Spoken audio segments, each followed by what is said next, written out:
zveshuwa togoiti itoothpaste isiri Colgate andifungi kudaro.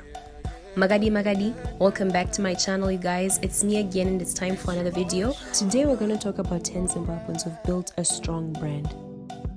And while we're at it, please hit the subscribe button and turn on the notification bell. Thank you. After being tried and tested, we can all agree that when it comes to mobile and network services, Econet Wireless is the brand in Zimbabwe. But Dura.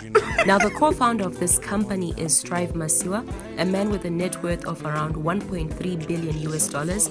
He is the 19th richest person in Africa, number 1,851 in the Forbes list. And I love that he has provided an education for over 40,000 orphans, awarded over 250,000 scholarships. Strive Masiyiwa has mentored his kids to become captains of industries, CEOs in their respective areas of expertise. There are 2 hospitals in Zimbabwe, Parenyatwa Group of Hospitals and others. These government hospitals were named after the first ever black Zimbabwean physician, Dr. Tichafa Samuel Parenyatwa.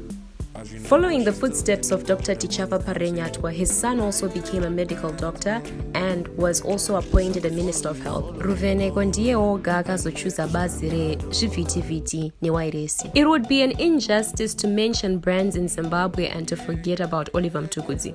When it comes to music, Oliver Mtukudzi was a brand, and he managed to actually swerve his whole family into pursuing a music career. His wife Daisy was one of his backing vocalists, and he shared the stage with both his son and daughter.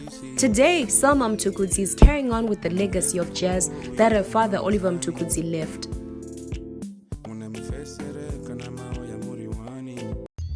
Kirsty Coventry is our Zimbabwean Katie Ledecky. She's the female Michael Phelps. Now, I personally remember these moments because I used to watch the Olympics with my dad. In 2004, she came back with a gold, a silver, and a bronze. In 2008, she went back for a gold and 2 silver medals. She was given 100,000 at her point of arrival. Today, she's currently our Minister of Arts, Sports, and Recreation. If there is a man who's been trusted with the eyes of many Zimbabweans, it is definitely Dr. Solomon Guramatunu. He's an ophthalmologist. Even saying that, yeah, it sounds fancy. One of his most notable contributions was the work that he did from 1973 to 1994 at Waterford College in Swaziland. Dr. Guramatunu firmly discourages the use of human hair by African women. Let's just hear what he has to say. Soon I discovered that if we are family and we lose a member of the family, all the ladies in the family go to the temple where they worship and they have all their hair shaven off. That hair is a sacrifice to their gods. What hit me personally was I saw those homeless, very poor people, their hair was being shaved off. I saw people I thought were sickly, maybe they had TB or something, their hair was being shaven off. Then, I don't know, some people maybe had sores on their scalp because as they're being shaven off, they were bleeding. So I said to myself, what is this? How did we let people end up in this space where we buy this, we can pay US dollars for this? But Dokum Sadara, anyways. So in Zimbabwe, it's not chicken unless it's Irvin's chicken. Irvin's Zimbabwe was founded by William Irvins using his spared bedroom and less than 1,000 chicks. It is the largest poultry production company in Zimbabwe. Over 1.5 million chicks are produced every week, and this company supplies over 20 countries. It is now being headed by David Johns Irvins, the son. For reliable security solutions, armed guards, and security systems, most Zimbabwean companies turn to Securico.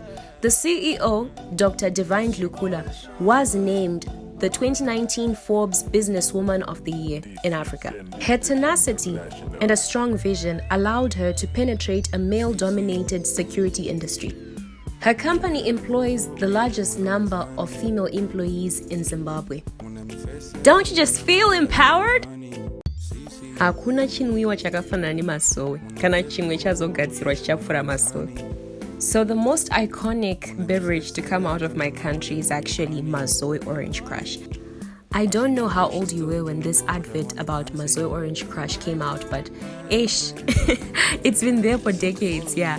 So back in the day, like especially for kids that went to boarding school, carrying mazoe in your trunk was a huge thing. Like you could not go to boarding school without mazoe, guys. So mazoe was first manufactured in Bulawayo in 1930 by the Schweppes Zimbabwe company in collaboration with the Coca-Cola company, and it has gained a lot of popularity in Mozambique, Botswana, South Africa and Zambia. Ndaida kushanda ku National Foods asi zvakaramba zvisinei. National Foods is the largest manufacturing brand in Zimbabwe. They produce a range of basics including maize meal, pasta, sugar, flour, and a full range of animal feeds. The company was founded by Mark Harris in 1915. It was a merge between the Rhodesian Milling Company and the British South African Company. Everybody be looking fancy there. They have been there for more than 65 years. They have represented a number of companies that are on the Zimbabwe Stock Exchange, a firm that has built a great reputation on being one of the leading experts when it comes to defamation, civil litigation, and commercial law. The firm in question, Atherton & Cook, was founded in 1957 by Bill Atherton, and he made Lindsay Cook his senior partner. Today, more than 65 years later, the firm is still standing. That is what I call a brand. So that's it, you guys. Let me know if I left out some other Zimbabwean brands, and let's subscribe to the channel. We're left with only 16 to reach 1,000.